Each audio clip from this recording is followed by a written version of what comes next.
स्वागत है आप सभी का आपके अपने चैनल एकलव्य एजुकेशन सेंटर के इस नए वीडियो में।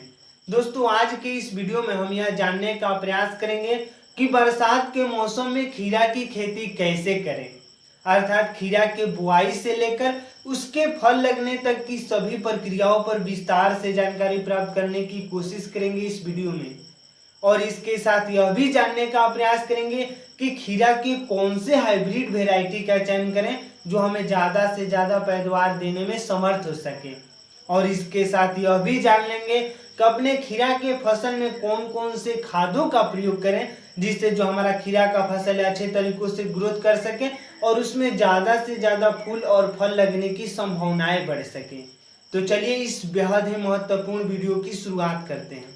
जैसा कि आप जानते हैं कि अभी मई का महीना चल रहा है और लगभग 15 जून को मानसून का आगमन हो जाता है, यानी 15 जून से मानसून का आगमन हो जाता है।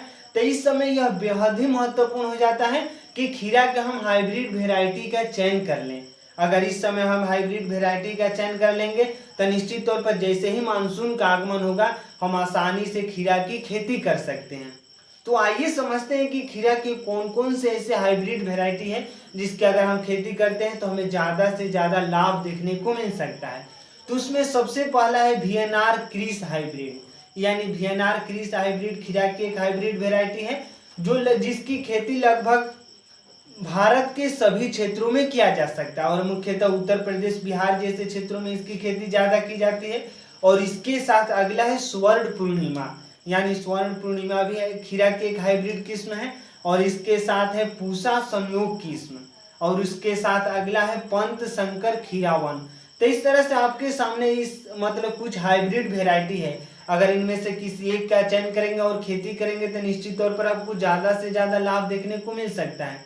आपको एक बार हम पुनः बता रहे हैं, वीएनआर क्रिस हाइब्रिड, इसके बाद है स्वर्ण पूर्णिमा, पूसा संयोग, इसके बाद पंत शंकर खीरावन।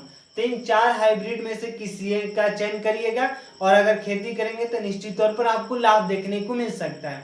अब आइए समझते हैं कि आखिर खीरा की खेती हम कैसे करें। तो खीरा की खेती करने से पहले यह बेहद ही महत्वपूर्ण हो जाता है कि जहाँ कहीं भी हम खीरा की खेती करने के बारे में सोच रहे हैं उस मिट्टी का हमें चुनाव निश्चित तौर पर करना चाहिए और उस मिट्टी का पीएच मान होना चाहिए 5 से लेकर 7 के बीच में। यानी जहाँ कहीं भी हम खीरा की खेती करने के बारे में सोच रहे हैं तो एक बार हमें उस मिट्टी का पीएच मान चेक कर लेना है। यानी पीएच मान अगर 5 से लेकर 7 के बीच में है तो निश्चित तौर पर हमारा जो खीरा का फसल है अच्छे तरीकों से ग्रोथ करेगा और उसमें ज़्यादा से ज़्यादा फूल और फल लगने की संभावनाएं भी बढ़ेंगी। और इसके साथ साथ यानी खेत के जुताई से पहले लगभग 20 से 25 टन गोबर का खाद प्रयोग करना है प्रति हेक्टेयर के हिसाब से। और उसके बाद अगर जुताई करवाते हैं तो निश्चित तौर पर जितने भी सड़े हुए गोबर हैं पूरी तरीकों से मिट्टी में मिल जाएंगे और जो हमारा खीरा का फसल है अच्छे तरीकों से पोषक तत्वों को प्राप्त कर पाएगा।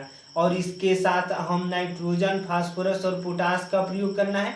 यानी जैसे ही हमारा खीरा का पौधा लगभग 15 से 20 दिन बाद हमें नाइट्रोजन, फास्फोरस और पोटास का प्रयोग करना है। यानी प्रति हेक्टेयर के हिसाब से नाइट्रोजन हमें 20 केजी प्रयोग करना है, 50 केजी फास्फोरस और 50 केजी पोटास का प्रयोग करना है। यानी इसको हम 2 हिस्सों में बांट सकते हैं। यानी पहले हिस्सा में 10 केजी नाइट्रोजन, 25 केजी फास्फोरस और 25 केजी पोटास, फिर पुनः हम 1 महीने बाद इसका प्रयोग करेंगे। अगर इस तरीकों से हम खेती करते हैं तो निश्चित तौर पर हमें ज़्यादा से ज़्यादा लाभ देखने को मिल सकता है। अब आइए समझते हैं कि आखिर खीरा की मांग क्यों है बाजारों में। तो सबसे पहले बता दें कि खीरा में ज़्यादातर पानी होता है और इसमें कार्बोहाइड्रेट, प्रोटीन और विटामिन बी और सी पाया जाता है। यानी खीरा में विटामिन भी पाया जाता है, कार्बोहाइड्रेट, प्रोटीन और ज़्यादा मात्रा में जल पाया जाता है और विटामिन बी और सी मुख्यतः पाया जाता है। और यही वजह है कि मौजूदा दौर में काफ़ी संख्या में लोग खीरा की खेती करें और इसका डिमांड भी है, यानी बाजार में इसका मांग ज़्यादातर रहता है। तो आज के इस बेहद ही महत्वपूर्ण वीडियो में बस इतना ही। अगर आप हमारे चैनल के साथ नए जुड़े हैं और वीडियो अच्छा लग रहा है, कुछ सीख पा रहे हैं इस वीडियो के माध्यम से, तो हमारे चैनल को कर दीजिए सब्सक्राइब ताकि हमारे द्वारा अपलोड किया गया हर वीडियो आपके पास सबसे पहले पहुंच जाए। तो हमें दीजिए इजाज़त। धन्यवाद। Thank you.